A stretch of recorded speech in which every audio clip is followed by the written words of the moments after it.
hear in my headphones right now, but I'm just going to let it pass. My guest today is Sheila Garland Olaniran. And Samina will not be here this week. So she's on vacation, a much needed vacation.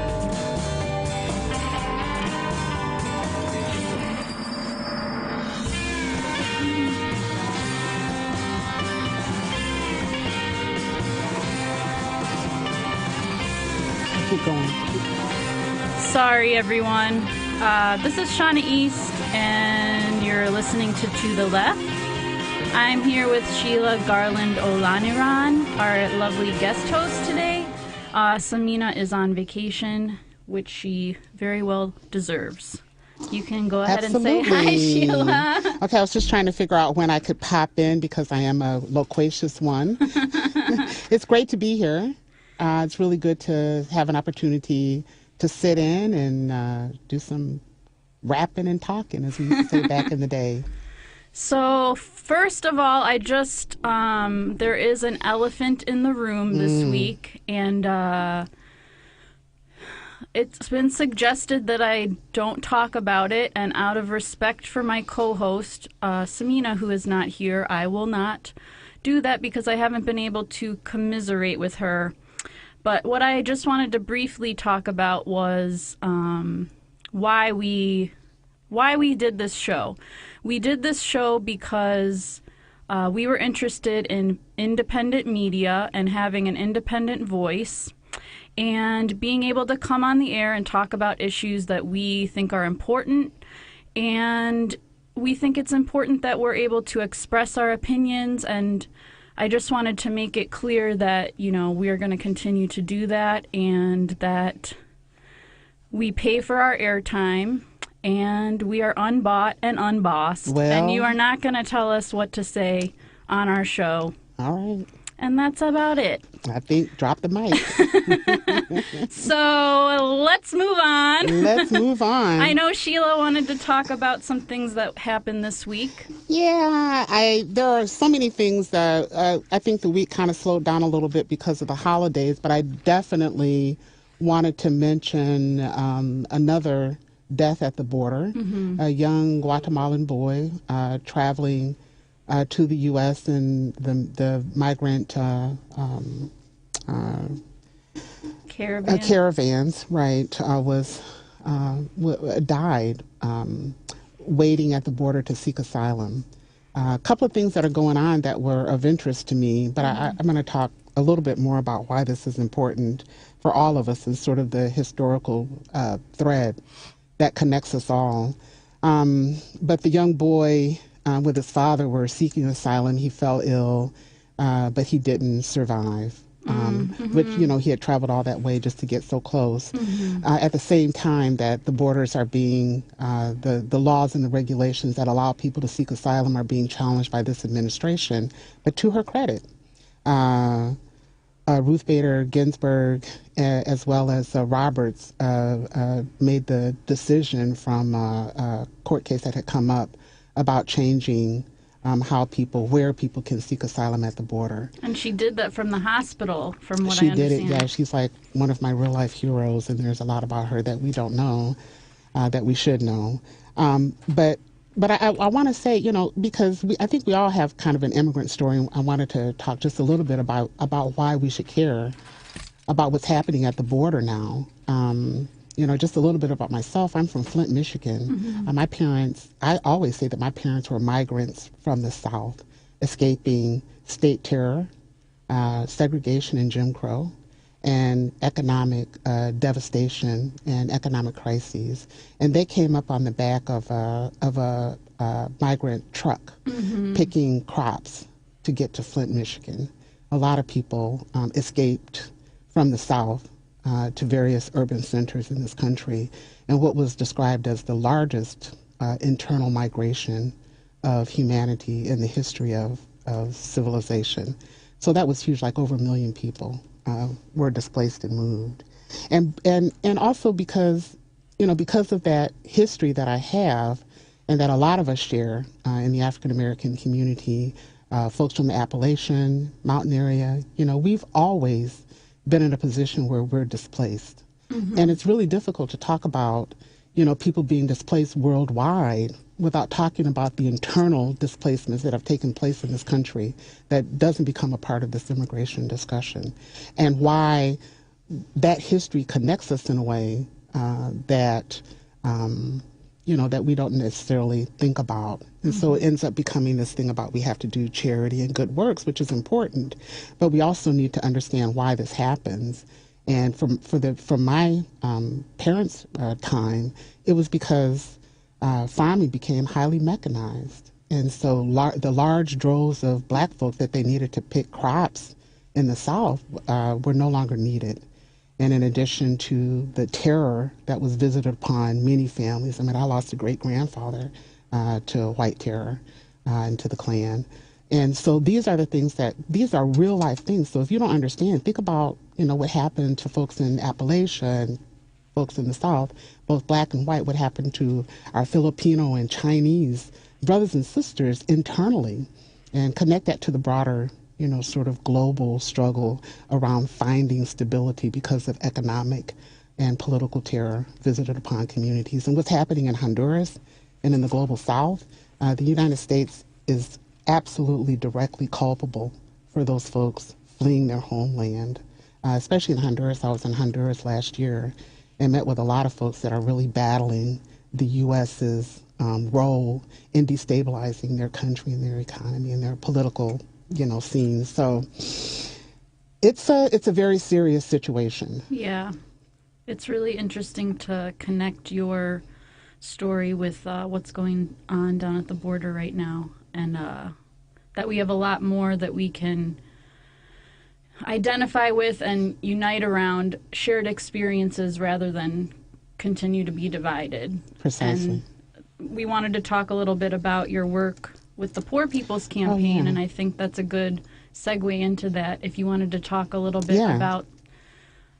Yeah, so last year, we in Illinois, a number of us, became involved in what has been like an historical sort of study of the legacy of the Poor People's Campaign from Dr. Martin Luther King. And as soon as Dr. Martin Luther King, as everyone knows, started talking about a campaign to abolish poverty, he was assassinated.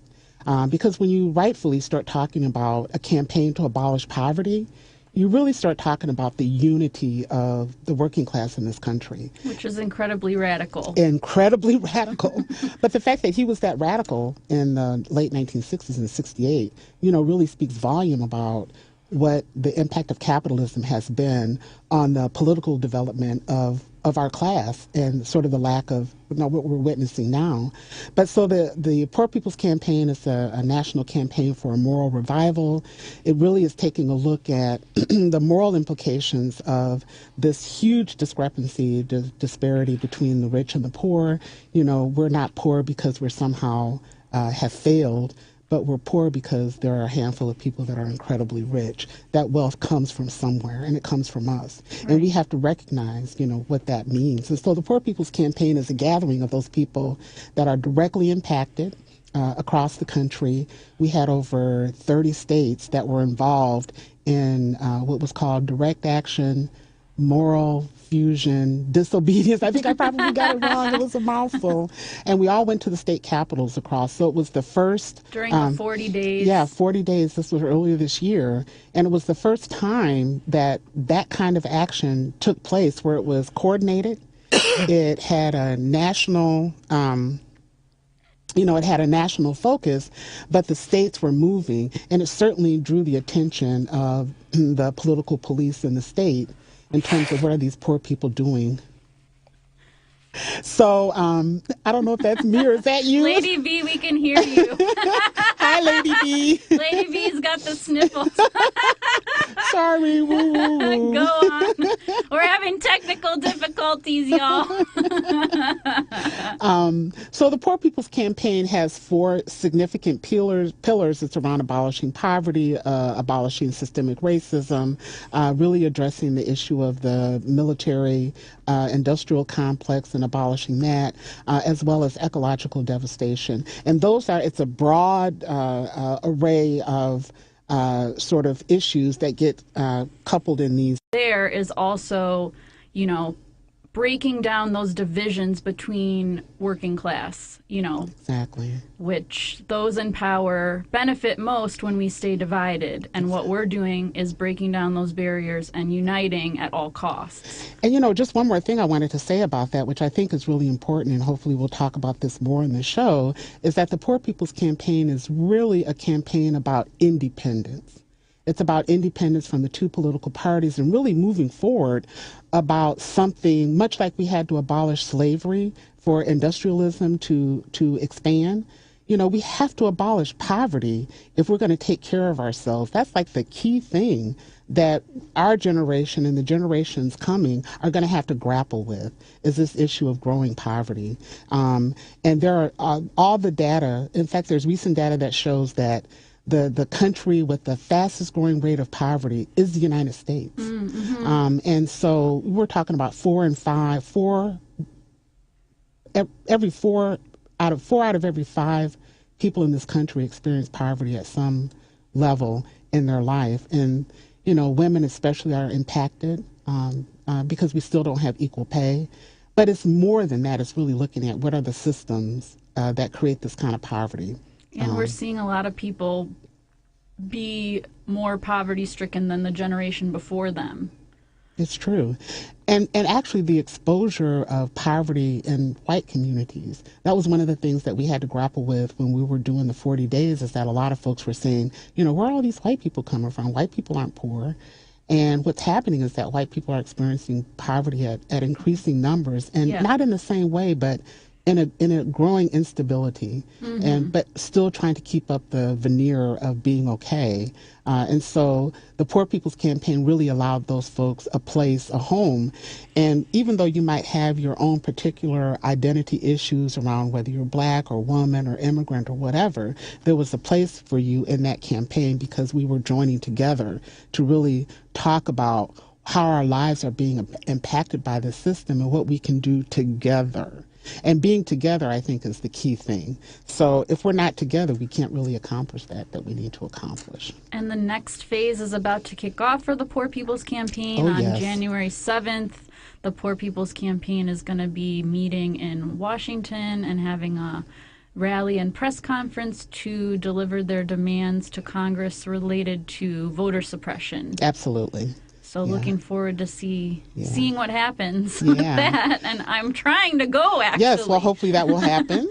But we'll see. Stay tuned. And then up next, I just wanted to mention that we have mayoral candidate Amara Enya. Woo! So we'll have a couple minutes. We're going to take a break, and then we're going to come back with Amara. And what do you think? So if you have comments or anything that you want to leave on the Facebook site or call in, please feel free to do that. I don't know the number. It's 773-763-WCPT.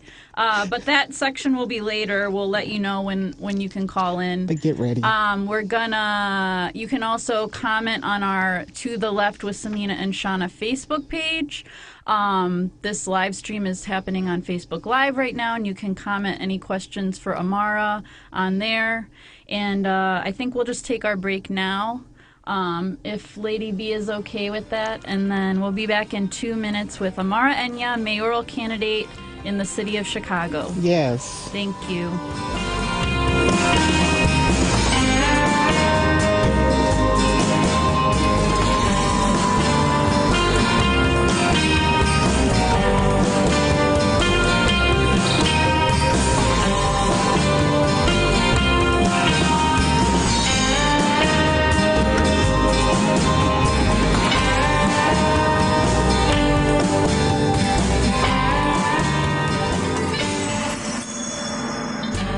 I'm Samina Mustafa. I'm Shauna East. We're producing a show on WCPT Sundays at 1 o'clock. What should we call it? How about Smash the Patriarchy? I like it, but that's a lot of pressure. What about left-leaning ladies? What about woman-splaining? Yeah, but what about when we have guys on? What about Madigan's worst nightmare? It gets enough attention. I got it. To the left. I like that. That could work. Tune in to the left with Samina and Shauna on WCPT 820, Sundays at 1.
Hello, we're back. Hello. On To the Left. Oh, the mics are very hot today. Woo.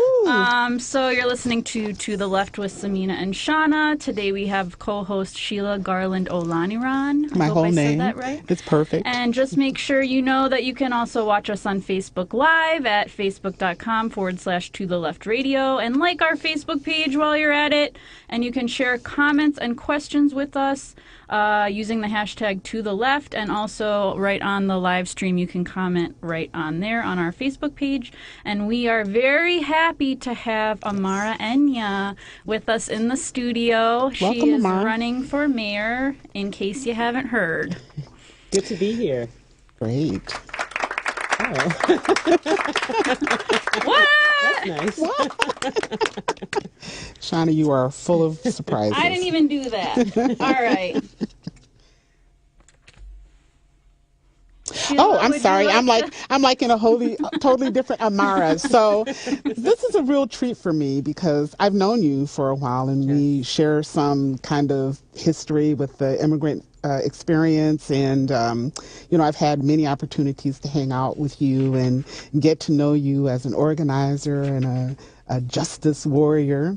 And so I just wanted to talk, let's start out, let folks get to know you a little bit if they haven't had the experience of Amara yet, and talk a little bit about your background growing up in an immigrant family, and then maybe talk a little bit about your work on cooperative economics, which probably grew out of that immigrant experience, and then what it means to be an independent candidate. And I'm kind of giving a lineup, but we'll go back and refresh people. But start us out by talking about your background. Sure. So I do come from an immigrant family. My parents' family's from Nigeria, and so my parents were very active in Nigeria, very politically active. They were, as he's mentioned, justice warriors. They were essentially the same thing in Nigeria. Mm-hmm. So my parents fought in our civil war back in 1967. The Biafran War. The Biafran War. Mm-hmm. And that was, there was a genocide that was taking place at the time. Our ethnic group, the Igbos, were being killed.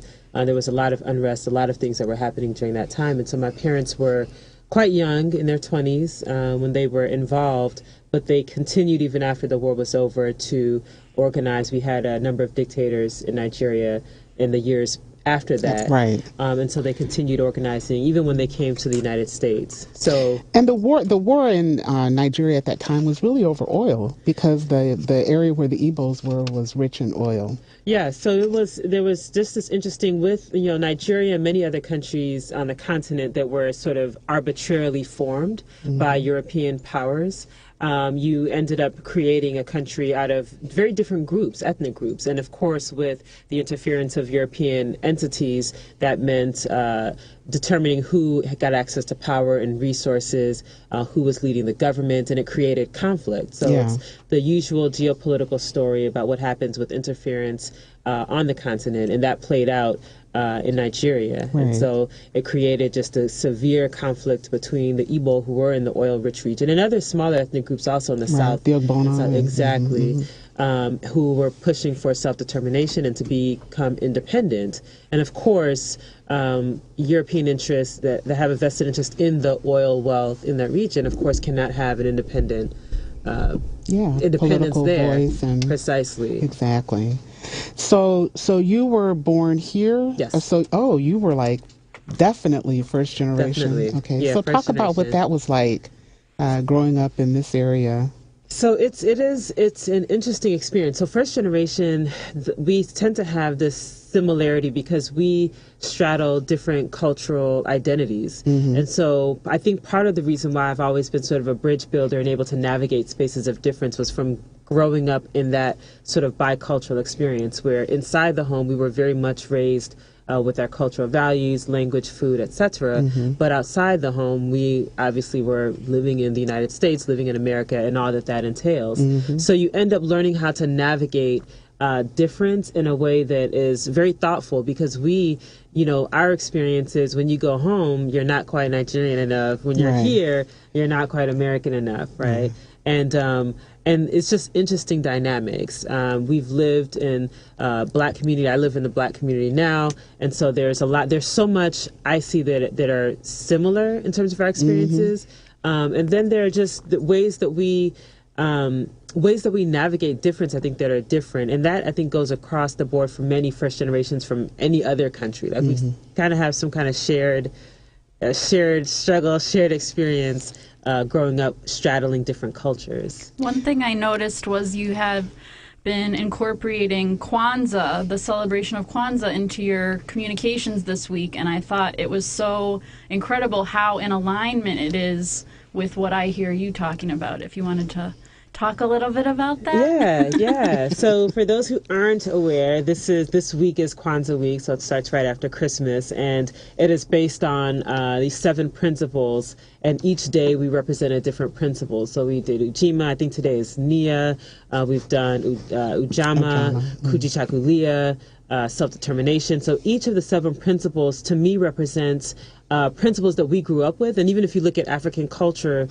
the principles that cut across different cultures on the continent, but they are all centered around what it means to create strong, resilient, harmonious societies. And so you think about what it means to be self-determining, right? And self-determination and the ability to determine your future, working collective work and responsibility, that I am responsible for you and you are responsible for me, that we're in this together. A big thing that I always talk about is cooperative economics, and that's one of the principles. How do we build strong economies? And cooperative economies are the future, even though this is not a new concept. Right. And I've been thinking about how we never learned about Kwanzaa growing up, in history class or anything. And when I'm learning about it now as an adult, I can kind of see why, because it is very radical, like what we're talking about, working together. Shouldn't be radical, but it really is. But also, I just want to throw in this. Kwanzaa was created here in the United States. It was created. I can't remember his name. Maulana Karenga. Maulana. But he went by another name. But also at that time, at the historical political juncture that Kwanzaa grew up, there was a lot of conflict in the African American community about whether it was going to go toward cultural nationalism, which in some respects Kwanzaa represented, or revolutionary nationalism, which was about liberation. Yes. So that was I kind of came around on the tail end of that, and so now this has been integrated into our practices in this country, which is remarkable. Yes. Yeah. So let's and then so there was something else because I know what I wanted to mention. I wanted to mention that the in particular the Nigerian immigrant experience. I read something statistics not too long ago that the fastest growing immigrant group in terms of achieving, like, quote unquote, the American dream, in terms of economic achievement, in terms of academic achievement, are Nigerian. Yeah. That we have actually surpassed the Asian and all of this. Yeah. But have you? Yeah. I think the understanding is that in terms of education and postgraduate education, Nigerians are number one, I believe, in the United States. Yeah. And even in terms of income, which I think the two are connected. Right. Nigerians are number one across all immigrant groups. And we know, those of us who grew up in Nigerian households and knew the key you bring a B? I know. You can get an A, but you bring me a B? Which is wrong. You just conjured up so many memories. But yeah, so it's no surprise to us because we grew up in that experience. Right. But I think it speaks to, when you're coming from a place in that desire and that striving, that you bring it with you. Right. And when I know when my parents got here, they may have been educated, but they still came here. They were working at a mattress factory making $1.50 an hour. Like, they had to really start from the bottom here, from scratch, in a foreign country, and then raising their children here. And you come here without a safety net, and so your mentality is so you really have you can't go back. You have no place to go. And I think that guides how they approach taking advantage of the resources here. And the strict, in our household, it was very strict. Very much about, we're here in this line of opportunity, how do we make the most of it? Right. But I also want to point out, and I think this is important for our listeners to understand, that just like every community in this country, in the immigrant community, there are these amazing success stories happening, but at the same time, there are immigrants that are falling into the cracks, and they're left behind, and they're living in poverty. I mean, I've met many Nigerians who are homeless, who, are really struggling. So it's not, and I think it's a real reflection of where our country is. With respect to everybody. Yes, I mean, there's a misconception that all of the immigrants that are coming to this country are the top achievers or the wealthiest that are not coming to the wealthiest are staying back home because they're doing fine. So when they get here, what I've noticed is that immigrants tend to, especially those in the diaspora from the continent, tend to be erased from the narrative when we talk about immigration and what our needs are. I know when we got here, and some of our family members that were taxi drivers, that still are, that had to use, that was the salary that they raised their children on, that don't get access to health care, that didn't have access to any of the social safety net. Right, but they had to find some way to make it work here. And so it is about understanding that, yes, there are the high achievers, there are the ones who can come, get educated, and do well, but the large percentage are struggling to make ends meet, and they often get left out of conversations when we talk about immigration, when we talk about justice. And then if you overlay other issues like policing and over-policing, like lack of an inclusive economy where people can find work, and the discrimination that you face, it actually hits those immigrant groups even harder, but they're erased from the conversation all the time. I read a statistic somewhere that there are over 650,000 Black immigrants in this country, and that when we start talking about issues of sanctuary and we start talking about issues of immigration, that not only are these our like working class brothers and sisters, but that they're facing deportation. They're facing issues of not being able to seek asylum. How they show up here might be different, but the way that they get treated is almost exactly the same. Yes, and I just last night I was meeting with a group of individuals representing several different African countries, and just last week 2 individuals from Guinea were deported. So it's happening, but we're not hearing those stories. And so the question is, how do we make sure that every voice is represented, even as we're talking about the census. Right now, we're ramping up to talk about the U.S. Census, and a lot of the conversations are around the hard to count, groups that are hard to count, what they consider hard to count. And we are trying to push the 650,000 individuals who are here, Black immigrants who should be counted, the Black immigrants in our communities that need to be counted but are harder to count, because that narrative is completely left out, and that affects the resources that come back to our city, to our state, if they are not counted in the census. So there are many ways that they've been largely erased, and a lot of it is because you don't have the geographic proximity, right? So we don't share a border where you're coming here from Haiti, or you're coming here from elsewhere in the Caribbean, or you're coming here from the continent. you come here differently, but staying here also there's a different experience to try to stay here when you're coming here without the geographic proximity. Exactly.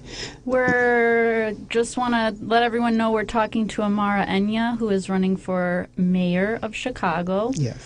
And I just wanted to take a few minutes to talk about what cooperative economics is. For a lot of us aren't totally aware of what that means, and your vision for the city, economically speaking. Yes. So the vision for the city is creating a growth economy that is much more inclusive, that incorporates different models that empower individuals where they can participate and build wealth in their communities.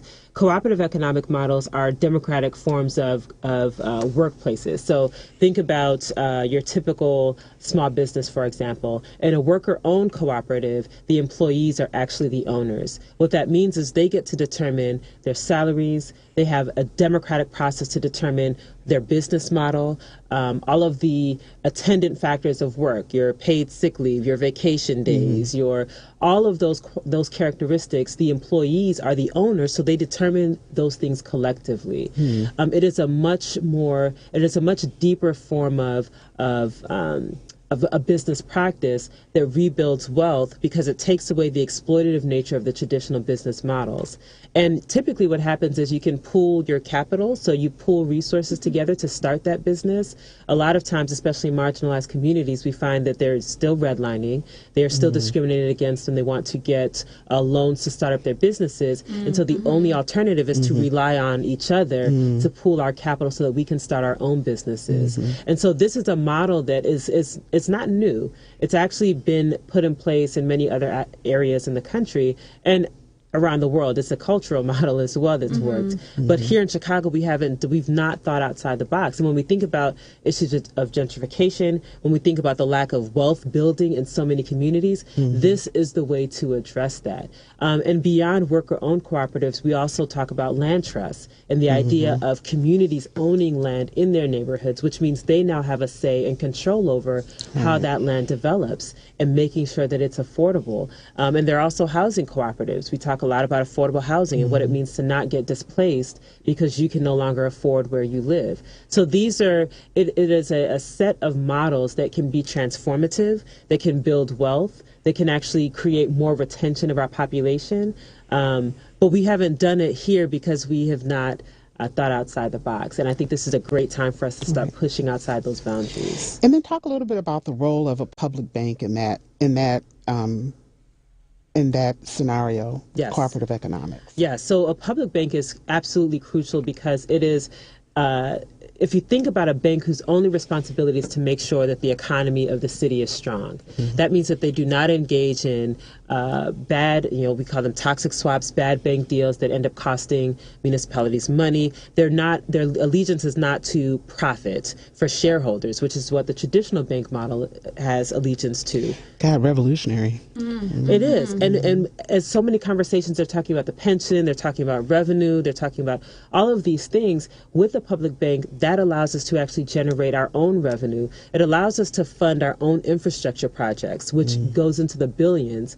Typically, we pay interest on those projects, 40 to 50%, but that goes directly to the private financial institution because they need to make a profit. With the public bank, you actually it's a low interest loan, and any generated revenue is recirculated back into our economy. Wow. So now you can actually generate revenue. We could issue loans to small business owners, to cooperative businesses. Now with the public bank, you can create that seed capital so that these businesses can get off the ground. If they get off the ground, now they have the revenue to be able to pay the taxes to the city and all the other things that businesses typically pay. Right. So when we're talking about what it takes to create a strong economy, a public bank whose allegiance is to the economy of the city is the way to go. And it is independently governed, so we don't have to worry about it being under the control of the mayor or a secret cabal determining where the money is spent. It is very open. It is very transparent. Right.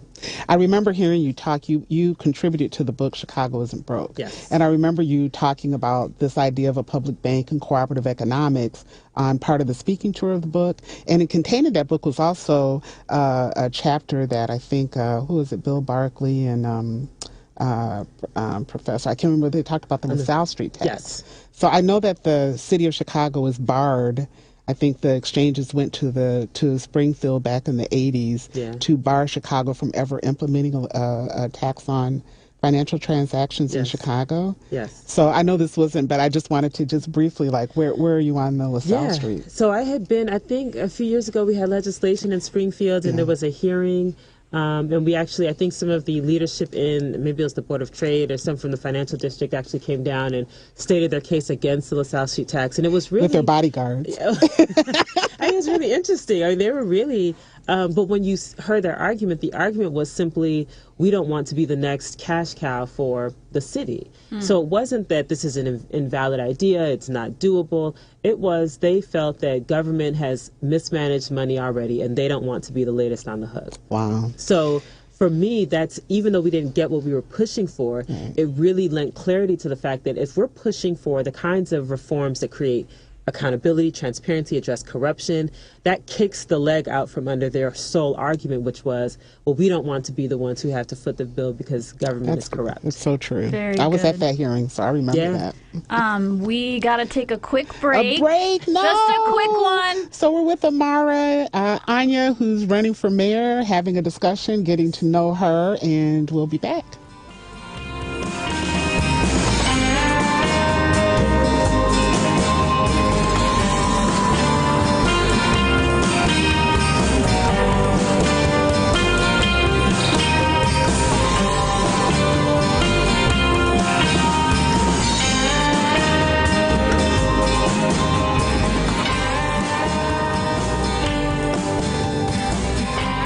I'm Samina Mustafa. I'm Shauna East. We're producing a show on WCPT Sundays at 1 o'clock. What should we call it? How about Smash the Patriarchy? I like it, but that's a lot of pressure. What about left-leaning ladies? What about womansplaining? Yeah, but what about when we have guys on? What about Madigan's worst nightmare? It gets enough attention. I got it. To the left. I like that. That could work. Tune in to the left with Samina and Shauna on WCPT 820, Sundays at 1.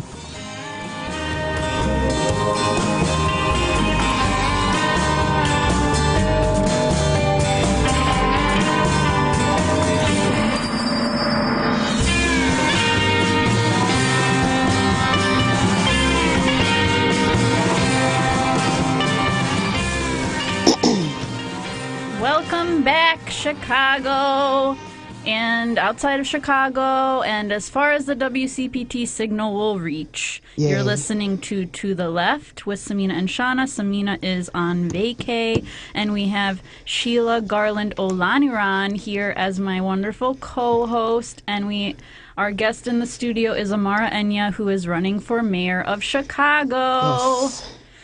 So I just wanted to do a quick lightning round because we're gonna try to take a call. So if you have a question, call the 773-763-WCPT, and Lady B will talk to you and she'll let us know what your question's about, and we will try to take one here. And I just wanted to do a quick lightning round because there have been some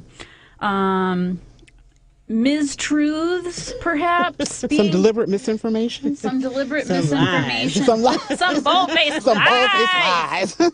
being told around town. And I just wanted to, take the chance to get the facts straight here. So, yes or no, briefly, Yes. charter school expansion. No. I am not in favor of charter school expansion. Okay. Yes. Chicago as a sanctuary city. Yes. Yes? I am in favor, yes. Okay, you guys heard it there. Are you pro a woman's right to choose? Yes. Okay. What about the Cop Academy? Yes, definitely in favor of not. I do not support the Cop Academy. Okay. So I've been very vocal on Everybody that. take notes. Take note. And what about corporate PAC money? We do not accept corporate PAC money with our Yes. campaign. Okay. Great. I feel like we just, very quickly got to the heart of these matters, and I hope everyone will listen to the candidate when she tells us these facts. Hey, Shauna. Yes. I wanted to just say one thing that I think maybe a lot of people are perhaps thinking about as we sort of get into this upcoming election season, as we're in it. I think that there's a real move toward, or at least people are thinking about independence. There's been such a stranglehold of this sort of status quo, more specifically the Democratic Party, on how we can actually move in the city. And, running, you don't have the backing of the Democratic Party. You don't have the backing of a lot of the institutions that support the Democratic Party. And so I'm just wondering, what are you seeing? What are people saying as you're doing your campaign? The biggest thing that we're seeing and have seen since we started is that people are looking for change. They are fed up with the status quo because their lived experience tells them that the status quo has not worked for them. That is a truth that exists even outside of our campaign, but it is a message that our campaign has adopted because it is comprised of the very people who've been affected by the existing leadership class. And so our allegiance and our responsibility is to lift up the voices of everyday Chicagoans who are saying, look, our education system has not worked for far too many. This economy is not benefiting us. Whatever gains we had in housing, many of our communities have actually lost. There is a reality out there that people are living that is very disconnected from the current leadership class because they are not tuning into that. Instead, there's an echo chamber of those who are perhaps connected to the party or moving in those spaces, but they're not engaging with regular Chicagoans. And that's where you're seeing that disconnect. Right. And that's the space in which we operate. Right. Because there are these allegations that you come from nothing, that you don't have any organizational support, but because you're independent, the people who aren't excited, as you're saying, about the status quo, you represent a polarity for them. Yes, and I think we've seen that in just the enthusiasm behind our campaign. So you can tell me that I come from nothing, but I come from a community. I come from a neighborhood. I come from people who I've worked alongside on many of these issues, who have been fighting for the very changes that some of these institutional entities have not done a good job of stewarding or fighting alongside them. So even the notion of coming from nothing is elitist and privileged because what it does is it erases the voices of the very people that you claim to want to represent. And that's quite problematic. And that's part of what we're trying to change with this campaign. It is to say that we do not have to accept mediocrity. We do not have to accept allegiance to institutions that are not operating on our behalf. And so if we think about liberation, there is a freedom in that. Because it means that we don't simply have to accept being a part of someone else's agenda, that we have agency to push our own agenda. And I position myself not as the person who's coming in to save, but like the people that I live next to, the people that I talk to on the phone, the folks that are organizing on these issues. I'm part of that. So I'm not coming at it from this top-down sort of messianic, I'm going to tell you what you need. I believe that we already know what we need, and our responsibility is to amplify our voices so that those who are in positions of power have to now step out of their bubbles and engage directly with us. Plus, it's just factually untrue to say that you're not affiliated with any organizations, because I've seen your resume, and it is impressive. It's impressive. So there are, a lot of community groups and not, the biggest unions or, but that's not insignificant. These are folks in the neighborhoods. Yeah. And you tend to, the drawback of not, I work in so many different spaces, and you don't always, there's so much work that happens behind the scenes that never gets honored. And when people say, oh, well, this isn't happening or that isn't happening, and I know the people who are doing that work, and they're not always in the big organizations, they're not always in the media, but the work is no less valid. And that's the space that I operate in. So I'm not necessarily going to be in the press on the news because that's not the motivation for me. But the work is valid, and this election is so crucial because if we're saying we've been working so hard for so long, this is not the time to now slink back and attempt to be comfortable because we want institutional actors who are more interested in preserving their interests instead of actually changing things that are happening in this city. Yes. So I just wanted to ask a question from the audience. The question from Facebook Live is, Amara, with your experience in cooperative economics, what is your opinion on transitioning our workplace culture to being more democratically determined with the gradual introduction of worker co-ops into our economy at the city level? We at least need workers' reps on executive boards. Thoughts on tangible steps? Well, yeah. So part of the goal in our platform, and we'll be rolling out our full economic growth platform in a few weeks, but part of that is actually moving the city of Chicago to create space where cooperative economic models are part and parcel of our economic growth strategy. And so that means some very tangible steps that need to be taken within the Department of Planning to actually make room. It includes creating seed capital to help seed and launch cooperative enterprises. It also entails working with technical assistance providers who operate in that space to help new entrepreneurs start cooperative enterprises, particularly in more challenged communities. And it means that we have to build the infrastructure in our policy to support these models. Right now, we don't have that because the city hasn't moved in that direction. But those are very tangible and specific things that we can do in the department, particularly the Department of Planning, to make sure that we create the infrastructure to support cooperative economic models as part and parcel of our economic plan.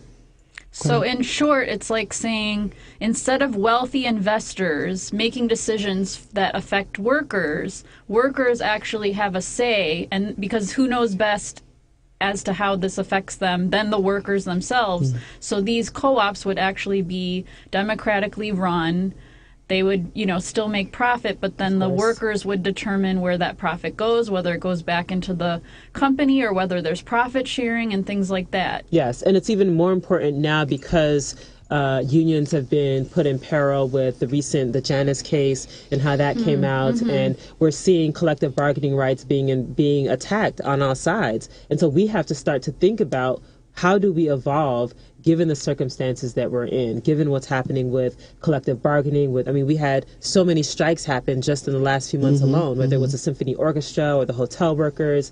We had Treasure Island that closed without notice. Acero workers. Precisely. And so the task for us is to say we have got to rethink how we organize workplaces to address all of the labor issues that are being brought up through these strikes. Very good. And unions, a lot of times, they aren't listening to the rank and file, as we know. Yeah. Well, it's very difficult. Unions certainly reflect that institutional relationship with the capitalist corporate class. I remember growing up in Flint, this was shocking to me, going into the auto plant and seeing the UAW emblem alongside the GM emblem. It's like, what's happening here? You want to see kind of a separation and an independence, but that certainly wasn't. And not to say that the UAW wasn't a really important union in the efforts that what happened. My parents my family certainly benefited from that. But when they put that emblem up, a lot of things changed. Yeah, it's incredible.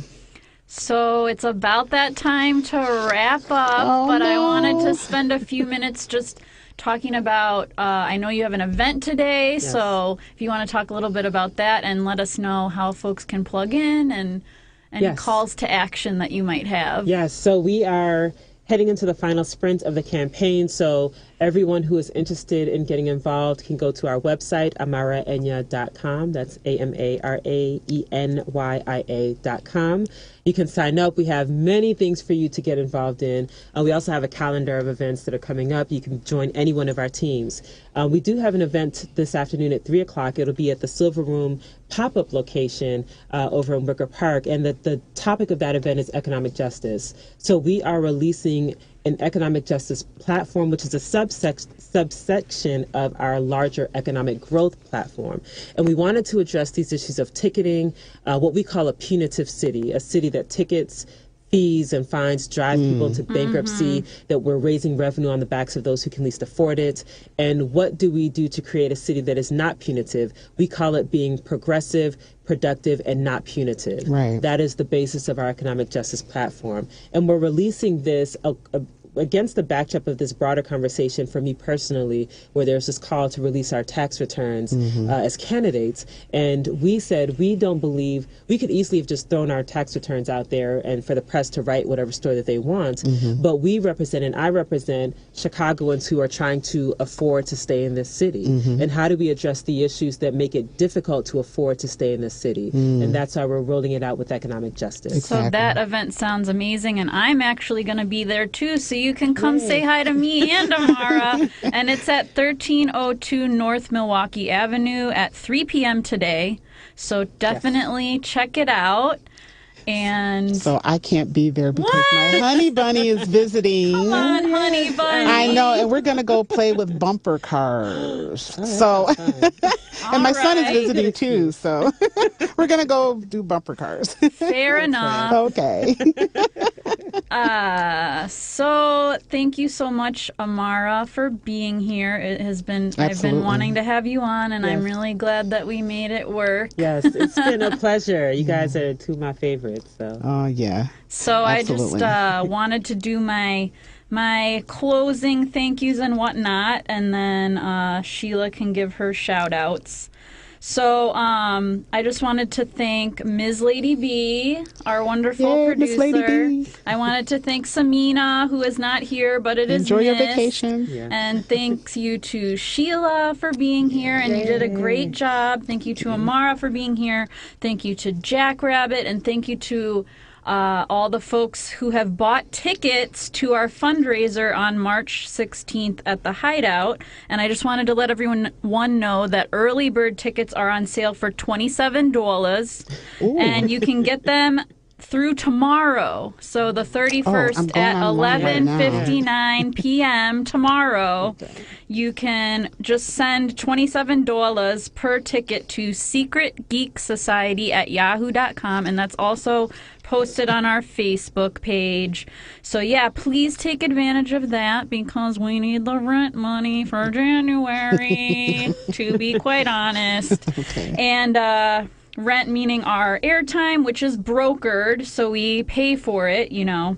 We're the bosses of ourselves, as I said earlier, and we've raised an amazing $213 since last week. Wow, you guys are on fire. That's just for the tickets, though. That was all tickets to and we need it. So thank you so much. And very important to mention is Samina is one of the organizers of an awesome event happening this Saturday, January 5th. It's the Illinois for All, which is an Our Revolution chapter affiliate. Illinois for All Aldermanic Meet and Greet with all the a bunch of progressive South Side candidates. So these are folks that people are not hearing from and that need to be heard from. And Senator Nina Turner That's what I was going will to be say. there. She's going to be there. Yeah. So hopefully that will, bring folks people out. in. And You guys, if you haven't heard Senator Nina Turner get down, Yeah. go and get down with her. She's amazing. So definitely check that out. And that is Saturday, January 5th at Mount Hope MB Church at 6034 South Princeton Avenue in Chicago. And that is from 1 to 3 p.m. And we'll post the link in the live stream as well. And did you want to say No, I just wanted to shout-outs say, anyone? no, I just wanted to give you a shout out, Shauna and Samina, for starting this show. Yes. It's really great. And I've tuned in and caught up with you guys online. You guys do a really great job. So I'm really honored that you invited me, but you can always invite me back. Definitely. I think I have the bug now. Now I understand why See, people I enjoy it. told Yeah, you. it's Yeah. catchy. But I want to give a shout out to my honey, Lance, who's sitting in the green room. Yeah. Well, it's not really green. But anyway, he's sitting back there. He came to support me, which I adore. And then I also wanted to give a shout out to my son, Tunde Olani Tunde. Ran, Awesome. who's going to go hang out and do bumper cars with me later. Although So- I'm a little upset that you aren't here because I want to meet you. I know. Well, hopefully when he gets his concert tour together next year, yes. people can come and hang out with us. Yes. That you are all your mom talks about. All good things. All good things. Only good things. I'm one of those moms. What can I say? So one last thing is we cannot do this show without listener support. We are listener supported, and please join our community today by becoming a Patreon on www.patreon.com/to-the-left-radio. We love our community, and thank you so much for listening every week and sharing the links and tweeting the hashtag, which is hashtag to the left, TO the left. And you can find us on social media with the @ to the left radio. We're on Insta. We're on Twitter. We're on Facebook. Got all those uhs. So this has been great. Thank you guys so much. And another one in the can, as me and Samina say. In the can. See you Thanks, next Tamara. week. Thanks, everybody. Bye. Bye.